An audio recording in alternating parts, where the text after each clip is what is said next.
It was the cornerstone Yeah. of the African Americans and the African Canadians in slavery and after slavery. Mm. It was the foundation that they built and grew into their lives to enable them to have hope. So we joke about we love gospel music and we love singing, but Yeah. sometimes we don't realize the ingenuity and the intelligence behind it.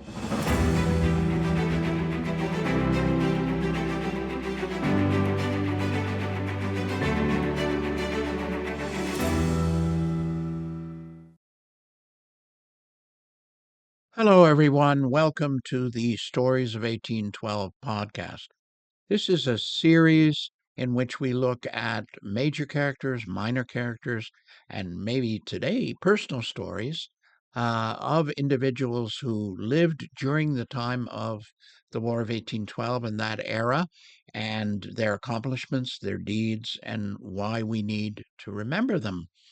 And today, our guest is Stephen Wesley, who's got a very unique personal story to tell us, as we will find out.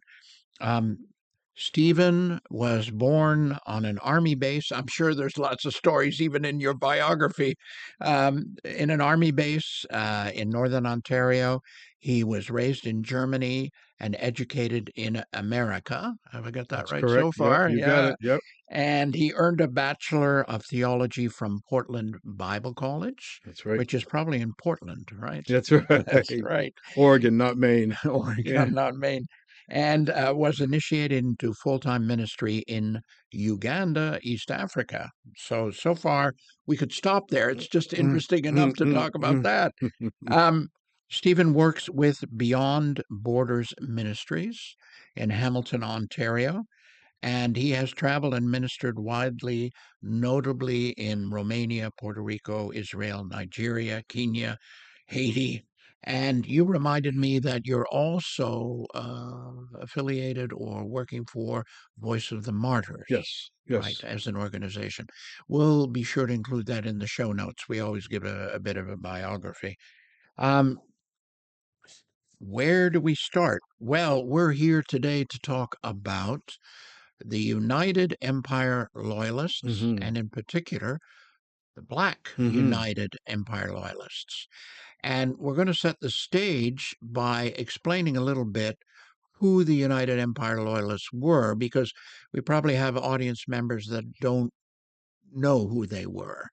So it's an honorific title, isn't it? And I don't know if it has any legal impact, but it was given by Lord Dorchester to American loyalists who resettled in British North America after the American Revolution. Is that your recollection? Yes. Yeah, But for the slaves, yeah, right? They were promised by the British correct. that if they escaped from their masters Mm, and fought on behalf of the British mm, against the Americans, that they would be given their freedom, whether the British won or lost. right. And the wonderful part of the story Yes, they is kept their is promise. that they kept their Oh, promise, that's right. because let's be honest, sometimes in history Yeah, they didn't. So yeah, in this situation, they kept their promise, and so 3,000 were in New York City and boarded ships from New York City. That's where the Book of Negroes comes into the story, right. and where they put their X or their name, because many of them would not know how to write. Um, and then they were recorded in this Book of Negroes. This would have been 1783 That's correct. after the Yeah, American Revolution. 1783. Okay. And then they came to Nova Scotia and began to live there. Many of the promises that were made for land and the type of land that they were going to be given and the opportunities that they were going to be given didn't materialize, Right, but nonetheless, the majority of them stayed right, and began to make Canada their home. right. I think it might be again. We always are adding little footnotes in our podcast, and it might be important just to say that this was a pretty large movement overall of United Empire Loyalists after the American Revolution. And we had a lot of folks that came to New Brunswick and Nova Scotia, hearing about, the situation with the slaves. But if you like, it was a broader movement, right? Correct. Right. It That was a that larger movement. that- Yes. yeah, Yes. Most definitely. yeah. And so, yeah, I don't know how detailed you want to get into it. So some came with slaves, Right. and other slaves came who had their freedom. So on you had a connection of people coming that were obviously United Empire Loyalists who were generally white, and they were free, but they brought slaves with them and used them as slaves. And then you had Black Empire Loyalists who came, who got their freedom from Britain because they fought for Britain. Ah, that's good to clarify Yeah. that. Now, would you say, so we said what, 3,000, 3,500? Yes. Would you say that the slaves that were brought, because slavery was, well, there's a whole discussion about when the laws were changed, Mhm. but were they also in the order of 3,000, or were they? No, No. they would have not been in the Book of Negroes, Okay. right? So the ones that were in the Book of Negroes were free, We're free. whereas Okay. the ones that came who were owned Right. were not free. And the laws didn't change right away because Correct. in Upper Canada, they had a law that Simcoe passed. But if you own a slave, then you would still be a slave. That's right. And it really wasn't abolished in the British Empire until the 1830s, That's right. right? Yep. So those folks were still, and we're talking more about the Maritimes now, those folks were still slaves, That's right. right? That's Right, right. right. Okay. Um, the there were I want to turn the clock back. This is not how you do history, but, but I just want to make a footnote, as I was saying, that there were African people already, some in the Maritimes in Nova Scotia, when Port Royal was founded. And this goes back to the 1600s, because I just want to make sure we include Yep. everybody, Sure. right? So there are these different waves.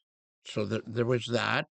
Then the American Revolution. We'll get to the Book of Negroes in a moment. Mm-hmm. I don't know my history as well as you, but there was another wave, Yeah. and that was after the War of 1812. We That's had right. more, That's right. right? Yeah. Yeah. Approximately 2,000 Okay. came as Black refugees to Nova Scotia and New Brunswick, and they also had fought for the British, and the British then again kept their word and gave them their freedom. Right. Their names are not in that original Book of Negroes. Negroes. There was no signing of books Right. at that time, and so they joined with the Black communities that were in Nova Scotia at that time in New Brunswick and began to make Canada again their home.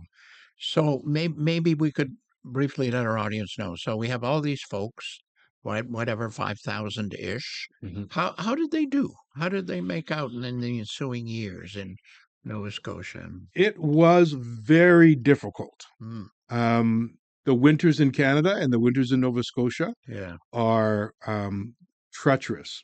I can remember my mom, this is in my generation, but I can remember my mom telling me stories of the storms that would come through and how horrific they were. I recently was in Nova Scotia and I went to the Black Historical Museum. And outside of it, they showed what many of the slaves built so that they could live in the winters of Nova Scotia. Wow. And what it was digging a hole in the ground about 12 by 12, Wow. um, and then cutting down trees and making what would look like a wooden tent. And then that was their home Oh, jeez. for the winter. Wow. And so many died, Yeah. but many survived. Yeah. And so the ability to survive was built out of grit, determination, uh, uh, faith, and other. Just we're here now. This is our home now. Yeah. We're going to make it work. We're going to find a way to survive and make life as best as we possibly can. And that's how they began building different areas in Nova Scotia that are noted as Black areas Yeah. to this very day. Yeah. Now, your family had a part in this, right? Uh, Not all 300 years, right? And you have an aunt, I think, who wrote about this, and I yes, think you brought the book with you. We'll yes, put it up on the website, but maybe you could just hold it up to the camera over there, just so people can see. Africa's Children: A History of Blacks in Yarmouth, Nova Scotia. Now, the complicated thing is that it didn't start there, and you have a whole history that starts in Europe, and you've been able to unravel that, and I think your aunt has done a formidable job hmm of digging up the whole family tree. So let's set the stage once more, because you mentioned, and we apologize to our audience for being a little convoluted, but I think we got the facts right. Let's talk very briefly about the Book of Negroes, because I think it's important. There's the Book of Negroes, which is the document, historical a document. historical document. It's the Book of Negroes, that's the novel. hmm The Book of Negroes as a document was created, I'm just reading from my notes here, Brigadier General Samuel Birch, and the commander was Guy Carleton in those days, late 1700s, that reports the names and descriptions of the 3,000 black loyalists, enslaved Africans who were escaped to the British lines hmm during the American Revolution and were evacuated to points in Nova Scotia. hmm Right, so we're there. But then a fellow by the name of Lawrence Hill wrote a hmm novel. Tell us hmm about that, also called The Book of Yeah, Negroes. so Yeah, he takes the actual historical book as the foundation stone of the Book of Negroes that he is now writing, and describes an African woman that comes to America and is a slave in America and is connected with some very key historical figures, and she becomes the recorder, right. if memory serves me correctly. Yeah, She becomes the recorder of the Africans as they begin to make boarding those ships on their way to Nova Scotia. wow. Now, for me, Yeah. if When through you the read that, yeah. personal was that Yeah. book came out right around the time that my mother had passed away. Mm, My father passed away when I was very young. As you had read, I grew up in Germany. He was kind of my hero. He was a soldier and a yeah, boxer. yeah, And so when my mom passed, you have that longing. I think all of us can identify with this, that when our parents pass, we have a depth of longing for our extended family, yeah, for our parents' family, and how we connect to that story. Well, I couldn't connect to that story because I didn't grow up in Nova Scotia. I grew up in Germany. yes, So all yes, my aunts, my uncles, my cousins, the majority of them are in Nova Scotia, and I'm in Ontario. yeah. So all of a sudden, I'm working at a bookstore, and I see this book, The Book of Book of Negroes, Negroes. Yeah, and I'm like, oh, yeah, what do we have here? yeah. And so I begin reading that book, and in the process of reading, I'm like, wait a minute, You're starting to relate to it in a very this is personal way. my history. Yeah, Like, yeah, first of all, it's like, is this my history? mm, But then as I continued to read, and then I got my aunt's book, right. and I devoured it. I realized this is my personal history. Yeah, This is my story. My family's last names are littered throughout the Book of Negroes. but it doesn't start there. So It that's starts 400 so years before then. so yeah Right. so Yeah. you're looking at two different sides of the family, right? Yeah. Yeah. So my kids for one of my Father's Day presents, they got me the ancestry.ca DNA. DNA. Yeah. And so you want to know where you're from, Hmm. genetically. So most African Americans and African Canadians for the last 300 years would want to know where they're from and never be able to find out where they're from. Right. So when you take that, all of a sudden, in black and white Mm, is the DNA breakdown of your history. And so I am 66% African hmm. and 33% European. Right. So the details that we're going to now begin to look at Right. are on that 33% Yes. that we can document. The 66%, we can't document names but we have the evidence, which is who I am. Thanks to your aunt, right, Yes, who yes, dug this out. yes. So it starts in 1557. Starts in 1557. 57, and it starts in Europe Yes. by with a man named Nicholas Mius or Mouse. I don't Hmm. know how to say it. Mius, I suppose, I right? actually went online before we came, and it's Yeah. actually Mouse. It Okay. is actually Mouse, based on the German and the Dutch. Apparently, it's actually Mouse. Wow. Yeah. But he was from France. Hmm. Do we know a lot about him other than the fact that he was French and maybe Normandy, right? That came in. Yeah. Yeah. So Yeah. I didn't bring all the documents that I could have, but yeah, there is that evidence of his being connected to Normandy, Right. trying to figure out the actual location place where he was from. Now, there is a connection to Canada because in the fourth generation, and I'm going to mess this up probably, Philippe Mouse, if we're saying Mouse, Mm-hmm. d'Entremont d'Azy. We'll leave it in the show notes to Yeah, make yeah, sure people can. And he was born in 1660. But at the time, the French were in North America, and now here's the connection. They had a province or whatever it was called Acadia, or am I getting that right? Acadia. Yes. Acadia. Hmm. And our friend Philippe found himself there. He, even though he was born in Normandy, France, um, he was expelled from France. At least this is what my notes say. But he was sent to Acadia with his family in 1651. So now we start building the connection to Nova Hmm. Scotia, Yeah, right? yeah, because that's where he was. Yeah, Bay of Barrington Bay of was Barrington. where he was at. And Okay. then he moved from there a little bit later to a place called, and I'm probably going to butcher this, La Hava. Yeah. Yeah. Yeah. Now, he was a bit, he was a bit of a noble, I think, because he was given a land grant, and it was called the Barony of Hobomacoop, if I'm if I'm getting that right. And he married a native woman, didn't he? He did. Yeah. Yeah. So the mystery's starting to unfold Yeah. now, Yeah. right? Yeah. Yeah. And she, um, sorry, she was from the, and I'm going to say this wrong again, Mi'kmaq, or I Hmm. don't know how you say it in now in proper, and they established a village which is still recognized as the oldest village in Nova Scotia. I think that the name changed a little bit, Pubnico or something like this, Okay. because they reverted to the Mi'kmaq language to Okay. describe it.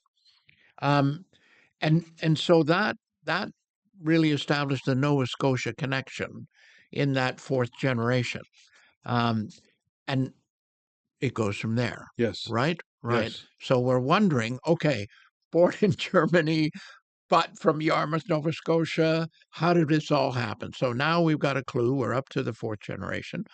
Um, but then we get the expulsion of the Acadians. So for those who are out there who know their history, the French and British Hmm. were not friends in those days, Hmm. and the British started expelling Acadians from that area of the Maritimes. Some were sent to Louisiana, Yep. some were sent to France.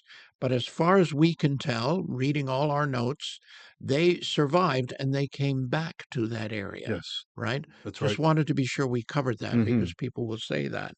So now we are up to, where are we now? We're probably up to the sixth generation, Yes, right? yep. On February 28th, 1757, while in exile, he stated that he was from the village of, and I cannot pronounce that, in Barrington Passage. He died Yeah. in 1799 after his Of family's his return return from from exile. exile. Yeah. So we're not, we're good historians. We use deductive Yeah. logic, right? And we use quotes. All right, all right, we're doing good now. All right.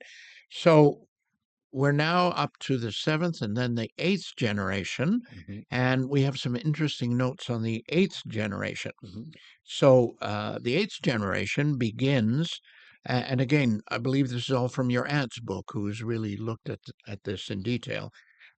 Marie Joseph, the daughter of Charles Amand Mauss the second, mhm, and she met a husband, or to be her husband. She met a fellow named Samuel Hatfield, mhm, right?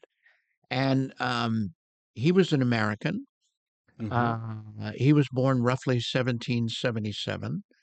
And a very interesting note about their betrothal and marriage, right? Correct. Yeah, Correct. Yes, so interesting is if we look at history, we know that at this time in history, um, there was very, very few allowances for intermarriages between the races, right? correct. Yeah. There's no question about that, right? We know that as a fact.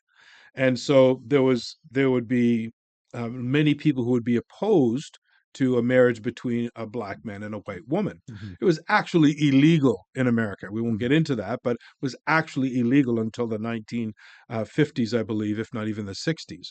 So here we're talking uh, in the 1700s Right. in Canada, In Canada. in Nova Scotia, Yeah. where there is a vast separation between these two people groups. And yet, this man, an American, as you said, Yeah. who had come up, whose name is in the Book of Negroes as a child, Hmm. he comes into this area. He grows as a man and he falls in love with this white woman, Money. and this Yeah. white woman falls in love with him. And so the parents, surprisingly, of the woman Yeah. Yeah. at that time have Yeah. no problem with the marriage Right. and give him permission. But they get pushback, But the probably. community Yeah. is like, Yeah. yeah, no, No. this is not acceptable. Yeah. We will not accept that. The upcoming marriage of Samuel and Marie caused quite an uproar among the Acadian families. Before the marriage took place, Father Signor stood tall in his pulpit. Now, this is in church. He's in church You're gonna telling the get the word community, now, right? okay, and reprimanded each and every one of his parishioners for their insatiable need to gossip. Right. A white girl had every right to marry a black man, Right. he scolded them. Yeah.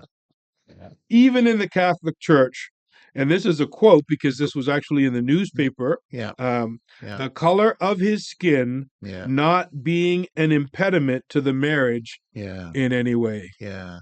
And we think we know history, and that's why these examples are so Yeah, important, right? yeah, And we're not arguing against general trends, but individual stories are always so interesting. yeah, And this is what you found out when you dug into your family tree, yeah, right? yeah.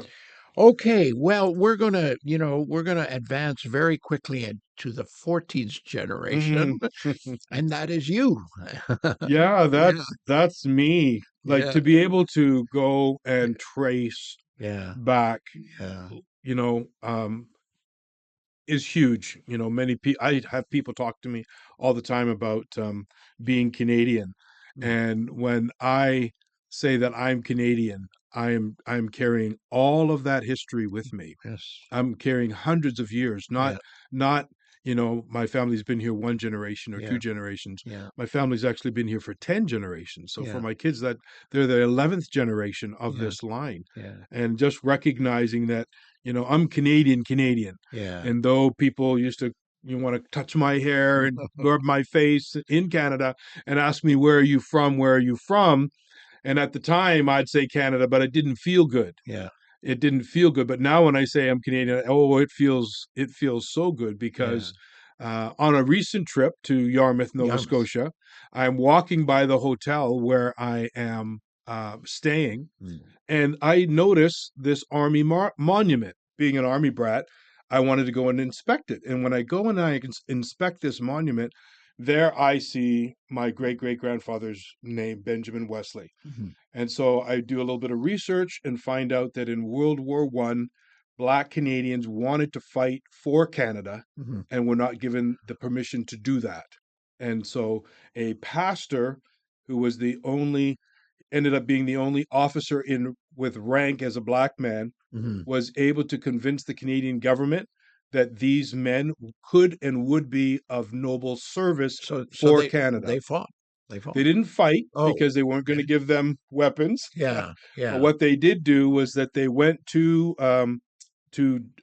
France, Hmm. interestingly enough, and they were the construction crew. Support. Yeah, So they were the yeah. ones that were providing the wood, the water, the electricity, that driving the trains, doing all the manual labor for the army during that time. And then when they came back, they were forgotten. But not recently, right? But correct. Yeah, So what has yeah, happened recently in the last 20 to 30 years yeah. is that there's come a recognition from the government, an apology from the government, a coin now in honor of them, a stamp in honor of Mhm. them.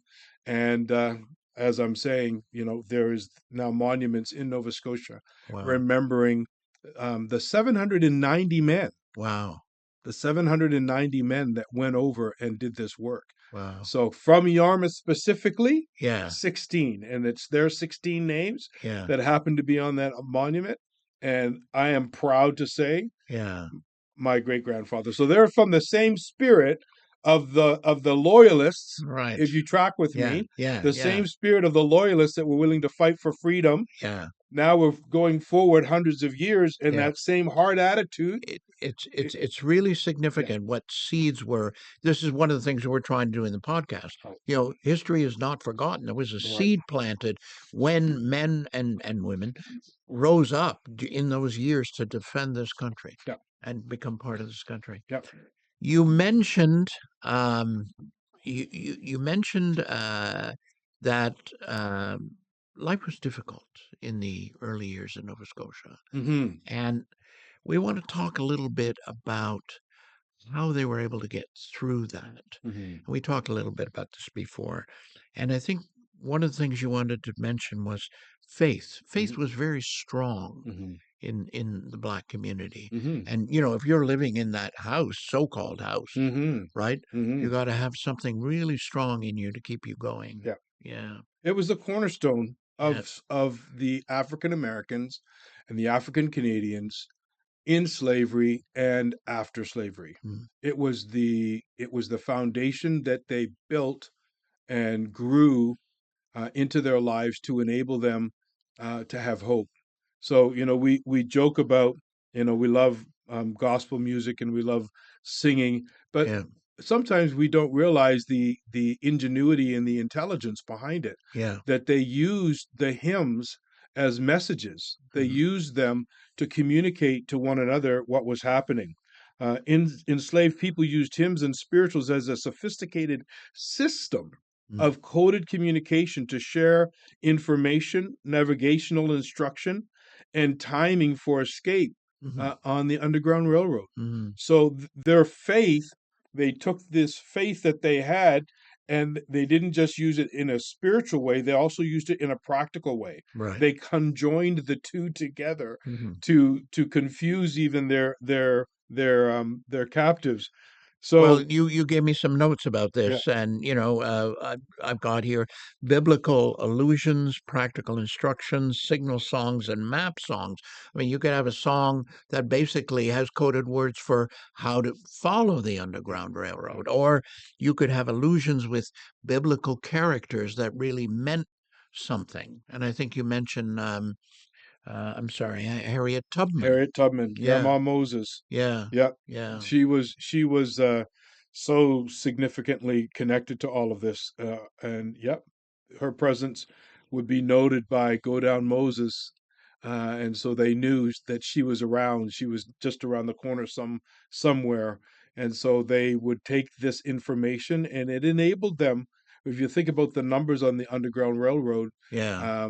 that came safely, that weren't captured, Do you have any sense I of how I many? I don't Yeah, at the moment. I yeah, don't, yeah. but I know Well, it's in the thousands, well, multiple put in the thousands. show notes, but Yeah, yeah, yeah. multiple thousands. Yeah, Wow. yeah. And so these songs were passed on. You learned the words like we learn words to songs, Hmm. but those were your instructions, Hmm. right? And they Definitely. gave you some hope. I think you gave me some examples of songs, and who would have believed it? And there are folks out there that know these songs like "Swing Low, Sweet Chariot." Hmm. You know, taught enslaved people that the sweet chariot, the Underground Railroad, was coming to carry them home for freedom in the North. The band of angels referred to the conductors who were coming to guide them. Hmm. This is something new for me, and I think new for a lot of Hmm. us. Yeah, Yeah, yeah, it's very unique, very, very unique, yeah, and very special to our history, yeah, right? And to yeah, our recognition of the brilliance that they had in the midst of their slavery, yeah, that they used these ways to communicate. And that's why even Harriet Tubman became a general in the army, because yeah. she knew a way to communicate and a way to lead even the soldiers under her command to help them defeat the South. Yeah, songs are so important, I think, in every day. You also mentioned the role of the Black Church, Hmm. and might want to mention in Canada how that was might have been a little different, right, than it was in the U.S. Yeah, it was different because the communities were so much smaller. Yeah. Um, so we have a slave that comes up on the Underground Railroad to Toronto over 100, close to 200 years ago now. Hmm. And the first thing he does is he purchases land Hmm. um, and builds a Baptist church, Wow. and that is called First Baptist Church, and it's at the corner of Huron and D'Arcy Wow. in downtown Toronto. Yeah. It is a church that I went to as a child Hmm. when we came from Germany, and I remember seeing the picture of that gentleman, heralded Hmm. in the history of the church, Hmm. only to find out that he planted three churches, Wow. one in Toronto, one in Hamilton, and I believe another one in St. Catharines, all Baptist churches. But the very first black church in Canada Right. was planted by this slave who came up on the Underground Railroad. Well, why was the church the first thing? Was because that was the centerpiece of the culture and the society. Right. It wasn't just Sunday service. It wasn't just Sunday service. Yeah. It was community. Yeah. It was social. It Yeah. was directive. You Yeah. see that in Martin Luther King. Yeah. It had so many key elements to enabling them to stand strong and go forward in the midst of the changes that they were going through. Well, Stephen, this is so rich. It's unfortunate we have to stop at a given point, because we've skipped over so many generations, I guess, and I'm new to the story. I mean, you shared it with me like only a couple of days ago, and it's just so rich. It's not, you could almost say it's life, it's God, there's richness everywhere. Yours is not just a template, from Mm-hmm. one generation to Mm-hmm. another. Mm-hmm. You have French folks, you have Native folks, all in your family tree. Mm-hmm. How, how does your extended family think about that? Because you said at one point, I'm a true Canadian, and you are, because we are that. I come from somewhere else, and I'm a mixture of things, and Well, we used to yeah, tease that we're Heinz 57, yeah, but it was, if I can be just from my heart, my mhm, mom, she was known as a lover of people. mm, And this gives us the opportunity when you look and you recognize we're all a part of the same family, yes, which is the human yeah, family, yeah, right? yeah, It's the human race. We're all a part of the same family. Our histories are different, yeah, our experiences are different. Sometimes they were good, sometimes they were bad. mm, But here we are today with the opportunity to choose, do I want to flow in the good, or do I want to flow in the bad? yeah, I have an opportunity to do to others what I would like people to do to me, yeah, and that's love and acceptance. mm, Everybody, everywhere. You listed at the beginning of all the different countries I've been to, yeah, and that's continuing today. yeah, There's the five or six more I could add to that list, yeah, yeah, and I see people around the world, different colors, different languages, different food, different music, different this, different that, but we're of the human race. Human family. Yeah. And this story, Yeah. my blood story, and Yeah. most of our blood's story tells us we are all connected. Yeah. We're all connected. Yeah. And how do we want to live out that connection? Yeah. And when we do it with peace and we do it with love and acceptance, there's joy Yeah. and there's fulfillment. Yeah. And that's my family. Yeah. My family's loud. My family's very loud, lots of joy. We Yeah. get kicked out of hospitals because we're too loud, when we're laughing and so on and so forth. We have Japanese in our family line now. Wow. We've added some to the picture, to the story. Wow. And Italian. So yeah, it people need one another, Yeah. and our family is kind of a story of how we have um, done that. And Yeah. yeah, Well, thank you for contributing to our series. I think you've added a whole other element. I mean, we started in 1812. Well, actually, we started with the American, Revolutionary War, and we brought it right up to today.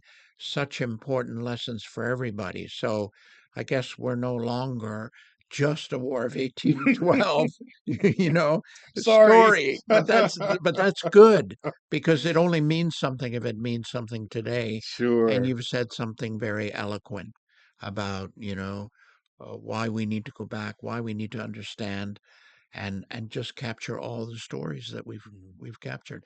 Thank you for being here, Stephen. It's been an honor to have you and hear your story. And yes, this is an episode of the Stories of 1812 podcast, our website for further information, which we've mentioned during the course of this. We got to put up, like, we got to figure out how to say that name, right? We'll be on www.storiesof1812.com. Some further notes on Stephen and his story. Thank you, Jim Valen, for managing the technical aspects of this podcast, and we hope to see you next time.